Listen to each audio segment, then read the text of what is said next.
इस्तेमाल करते हैं। चीनी से जुड़ी हुई एक बहुत बड़ी खबर सामने आ रही है। बता दें दोस्तों, अगर आपके घर में चाय से लेकर मिठाई तक में रोज़ाना चीनी का इस्तेमाल होता है। बता दें, देश में चीनी की कीमतों में अचानक तेज़ बढ़ोतरी देखने को मिली है। कई बाज़ारों में खुदरा कीमत करीब 52 रुपये प्रति किलो से बढ़कर 62 रुपये तक की पहुंच गई है। बता दें, यानी कुछ ही दिनों में चीनी मात्र एकदम 20 रुपये प्रतिशत की बढ़ोतरी हुई है। लेकिन अब सरकार ने बड़ा फैसला लिया है। सरकार ने कीमतों पर लगान लगाने के लिए 10 लाख टन कच्ची चीनी को बिना इंपोर्ट ड्यूटी के भारत लाने की अनुमति दे दी है। यह फैसला करीब एक दशक बाद इतनी बड़ी मात्रा में चीनी आयात की अनुमति के तौर पर सामने आया है। बता दें दोस्तों, आखिरकार ये चीनी इतनी महंगी हुई क्यों? इसका क्या कारण? सबसे बड़ा सवाल यह है कि भारत जैसे बड़े चीनी उत्पादक देश में चीनी के दाम इतनी तेज़ी से क्यों बढ़ रहे हैं? इसके पीछे कई कारण बताए जा रहे हैं। पहला कारण यह है कि घरेलू उत्पादन में कमी और उपलब्ध स्टॉक सरकार के पास नहीं बचा है। दूसरा कारण सरकार ने बताया है कि आने वाला त्यौहार जो सीज़न है, त्यौहार के सीज़न में आने वाले कुछ महीनों में गणेश चतुर्थी, दशहरा और दिवाली जैसे त्यौहारों के कारण चीनी की जो मांग है बहुत बढ़ गई है। तीसरा कारण सरकार ने बताया है कि इस समय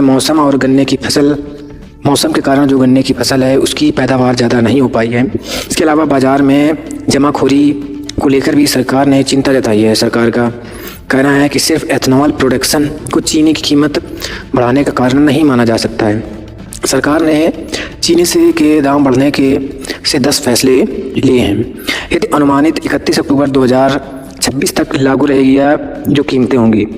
सरकार का उद्देश्य घरेलू बाज़ार में सप्लाई बढ़ाना और कीमतों पर दबाव कम करना है। सरकार ने बल्क कंज्यूमर के लिए शुगर स्टॉक रखने पर भी नियम कड़े किए हैं। बता दें, 1 सितंबर से 30 सितंबर तक बड़े उपभोक्ताओं को सीमित मात्रा में ही स्टॉक रखने की अनुमति दी जाएगी। अब इसमें आम आदमी इससे कैसे प्रभाव होगा? सबसे बड़ा सवाल यह है, अगर इंपोर्ट शुगर की सप्लाई समय पर बाज़ार में पहुंचती है और घरेलू सप्लाई भी बनी रहती है तो कीमतों पर दबाव कम हो सकता है। लेकिन इसका असर तुरंत दिखाई देगा। यह कहना भी अभी जल्दबाजी होगी कि इंपोर्ट और रीफिंग और बाज़ार में पहुंचने में समय लग सकता है। इसलिए आने वाले दिनों में शुगर प्राइस किस दिशा में जाती है, इस पर सबकी नज़र बनी रहेगी। आखिरकार चीनी मिलों पर क्या इसका असर पड़ सकता है? सरकार के इस बड़े फैसले का असर शुगर कंपनीज पर भी पड़ रहा है। ड्यूटी फ्री इंपोर्ट की खबर के बाद कुछ शुगर कंपनीज के शेयर में गिरावट देखने को मिली है, क्योंकि इंपोर्ट शुगर से डोमेस्टिक प्रोड्यूसर और प्राइस प्रेशर बढ़ सकता है। यानी सरकार का उद्देश्य जहां आम उपभोक्ताओं के लिए कीमतों के नियंत्रण करना है, वहीं शुगर इंडस्ट्री के लिए यह फैसला बहुत ही चुनौतीपूर्ण हो सकता है। बता दें, इसमें सभी का कहना है कि इथेनॉल की वजह से चीनी के दाम बढ़े हैं। चीनी की कीमतें बढ़ने का यह सवाल भी उठाया जा रहा है कि क्या गन्ने को इथेनॉल प्रोडक्शन की तरफ डाइवर्ट करने से चीनी के दामों में उछाल हुआ है। सरकार के अनुसार मौजूदा प्राइस का मुख्य कारण कम शुगर आउटपुट मौसम से जुड़ी संभावनाएं बताई जा रही हैं।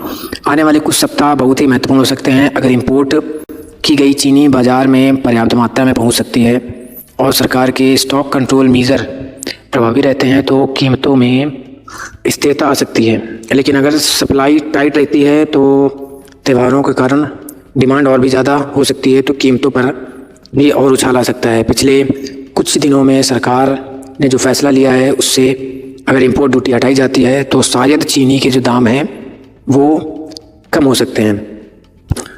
इसलिए फ़िलहाल यह कहना भी संभव नहीं है कि चीनी के दाम कितने जा सकते हैं। फ़िलहाल लोगों का अनुमान है कि चीनी 100 रुपये किलो तक भी पहुंच सकती है। अब देखना यह होगा कि इसका आम आदमी पर असर क्या पड़ सकता है। बात करते हैं कि आखिरकार चीनी के दाम इतने बढ़ क्यों गए। बता दें, 20 अगस्त को अखिल भारतीय औसत यानी रिटेल प्राइस करीबन 55.70 kg थी, जबकि जुलाई को यह करीब 48 रुपये 58 kg था। यानी लगभग 16% की बढ़ोतरी यानी इन 5-6 दिनों में ही है। कुछ बाज़ारों में खुदरा कीमत अभी जो है 62 रुपये से 65 रुपये चल रही है। इसका अनुमान भी लगाया जा रहा है कि ये कम से कम 70 के आसपास जा सकती है। और इस पर सरकार ने अभी इसमें क्या किया है, केंद्र सरकार ने फैसला लिया है कि 10 लाख मीट्रिक टन कच्ची चीनी जो इंपोर्ट की जाएगी, जिसमें इंपोर्ट ड्यूटी हटाई जाएगी, और यह सुविधा 31 अक्टूबर तक का रहेगी। बता दें, 10 साल बाद सरकार ने ये बड़ा फैसला लिया है। रिपोर्ट के अनुसार घरेलू बाजार के लिए इस ड्यूटी को फ्री रखा गया है। लगभग एक दशक बाद यह फैसला लिया गया है। अब इसमें इंपोर्ट ड्यूटी से फ़ायदा कब और किसको मिलेगा? बता दें, 21 से 28 अगस्त के बीच आवेदन कर सकते हैं जो कंपनियां जल्दी इंपोर्ट पूरा करके प्रतिबद्ध देंगी उन्हें प्राथमिकता दी जाएगी। और सरकार ने कई कारण बताए हैं चीनी के महंगे, इसमें कम घरेलू उत्पादन है, मौसम की संभावनाएं और त्योहारों की बढ़ती हुई मांग के कारण जो चीनी के दाम है, सरकार ने बोला है कि इन कारणों से चीनी के दाम एकदम बढ़े हुए हैं, सरकार ने कहा है। वहीं दूसरे लोगों का सोशल मीडिया पर बोला जा रहा है कि एथेनॉल के यूज़ की वजह से जो भी चीनी गन्ने की खेती थी वो एथेनॉल में गई है, इसलिए शुगर महंगी हो रही है।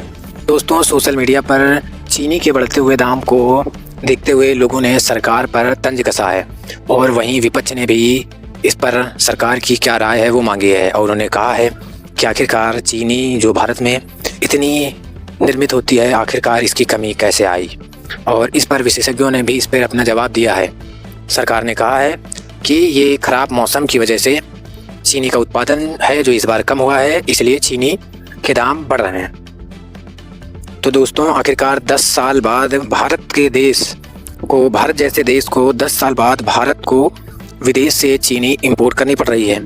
ये हमारी सरकार की नाकामी हो सकती है या तो मौसम की देन कह सकते हैं। बता दें, चीनी महंगी पड़ेगी। आखिर देश में चीनी की सप्लाई पर ऐसा दबाव पहले कब आया था, शायद ही किसी को पता हो। और क्या यह चीनी 62 रुपये से सीधे 70 या 100 रुपये पर भी बढ़ सकती है। बता दें, चीनी के दाम जो इस समय हैं, अभी फ़िलहाल आपके एरिया पर 70 रुपये तक का छू सकता है। बता दें, अब देखना यह होगा कि इसका असर आम आदमी की जेब पर कितना दिखाई देगा। आपको क्या लगता है, चीनी की कीमतें आने वाले समय पर बढ़ेंगी या सरकार के इस फैसले से चीनी की कीमतें और सस्ती होंगी? अपनी राय को कमेंट में ज़रूर पिन कर देना। वीडियो अच्छी लगी हो तो लाइक और सब्सक्राइब जरूर कर लीजिए।